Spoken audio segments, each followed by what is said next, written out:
السلام عليكم، اهلا وسهلا بكم في قناه نينا لايف. اليوم جيتكم بهذه الوصفه الرائعه، الوصفه المكسيكيه اللي هي ميني تاكو الدجاج، تشيكن تاكو، بمكونات يعني بسيطه. هذه المره يعني درت الوصفه بطريقه كما يقولوا الوصفه الاصليه ديال تاكو الدجاج. حتى الخبز تانيك استخدمت الخبز المخصص، وهذا هو الخبز اللي يجي في الميني تاكو. بصح نتوما الا ما عندكمش هذا الخبز اللي مخدوم بالمايز والذره، الا ما عندكمش هذا الخبز هذا، تقدروا تستخدموا خبز تورتيلا فوالا، ديروه في الفرن ويتحمص شويه وتستخدموه، يعني ماشي مشكل. المهم نروحوا للتوابل. هنا درت نص ملعقه صغيره كل من اوريغانو، بصل بودره، ثوم بودره، كمون وفلفل اسود، وملعقه صغيره ديال الملح، وملعقه صغيره ديال بابريكا.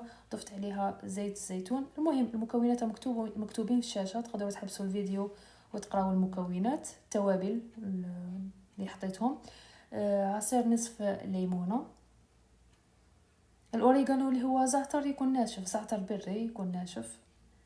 المهم نخلطوا هادو هما البهارات مع زيت الزيتون، ومع شويه نص حبه ديال القارص.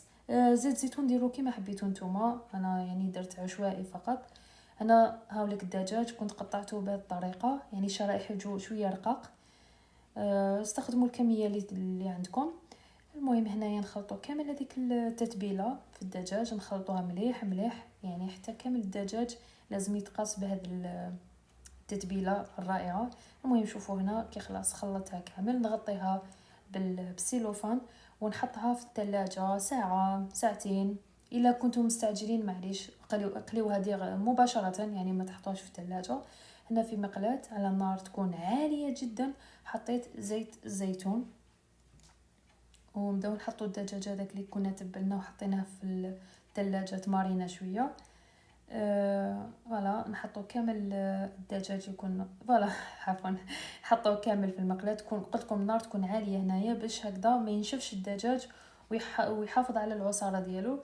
المهم هنا غير يتحمر لتحت، نشوفه تحمر نقلبوه من الجهه الثانيه.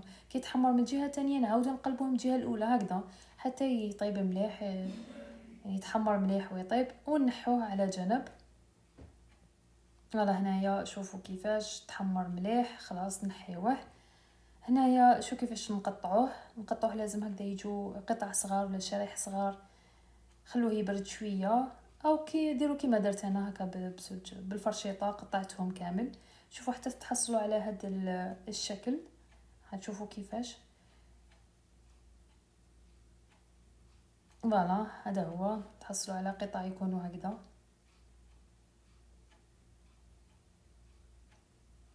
هنا في نفس المقلاة اللي قليت فيها الدجاج حطيت ملعقه كبيره ديال الطماطم مصبره، ونقليوها شويه فقط، ونضيف عليها نصف كاس ماء يكون سخون. كنت دوبت فيه واسمه كيش يقولوا مكعب ديال ماجي اللحم، اللي هو جامبو ديال اللحم. نصف حبه برك دوبت، ما دوبتش حبه كامله. قلت لكم في نصف كاس ديال الماء يكون سخون مليح ندوبوا فيه الدجاج هذا الماجي ديال اللحم، مكعب يعني جامبو ديال اللحم. نخلطو مليح، نخلوها تقلى 5 دقائق فقط، ونضيفوا عليها ملعقه صغيره ديال السكر تانيك 2 دقائق هكا كل دقيقه فقط. خلاص هكذا تكون الصلصه تاعنا راهي جاهزه. نحطوا عليها الدجاج اللي كنا فتتناه كامل بهذه الطريقه. شوفوا هنا نحطوه كامل ونبداو نخلطوا هذيك الصلصه ديال الطماطم. نخلطوه كامل ونخلوه دقيقة دقيقتين 3، يعني حتى هذا الدجاج يتشرب من هذا الصلصة ديال الطماطم. صدقوني واحد الطعم، واحد البنة رائعة. راح تاكلوا ألد التاكو وأطيب تاكو، وبطريقة أصلية. يعني هذه طريقة ديال تاكو الدجاج.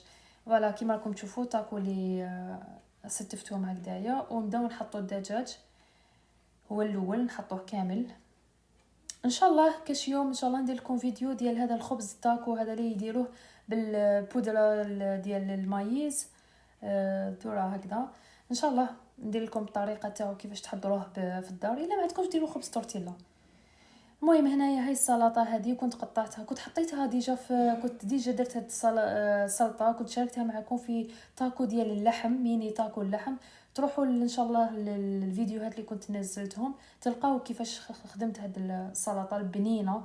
لازم تكون مع التاكو، لازم ترافق التاكو وتجي بزاف بنينه، تعطيها طعم رائع وسهله. فيها غير بصل وطوماطيش وشويه ديال الكزبره والليمون، شويه ملح وفلفل كحل، هذا ما كان، هذا واش فيها.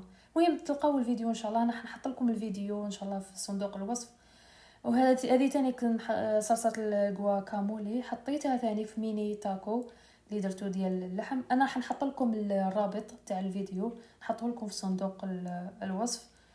هكا مباشره تلقاو السلطه هذه وتلقاو هذه الصلصه ديال الجواكامولي اللي هي مخدومه بالافوكادو، وتقدروا تستغنوا عنها ماشي لازم يعني.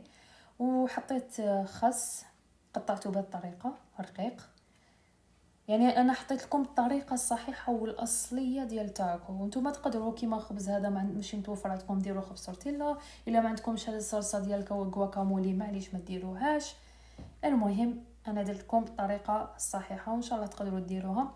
المهم هذا هو الفيديو تاع اليوم، ان شاء الله الوصفه هذه تنال اعجابكم. اذا جربتوها وعجبتكم ما تنساوش تخلوا لي تعليقات، وما تنساوش ديروا لايك، ديروا جيم قد ما تقدروا، لانه قد ما يكونوا تاع الجيم لايكات قد ما الفيديو يطلع والناس تشوفه.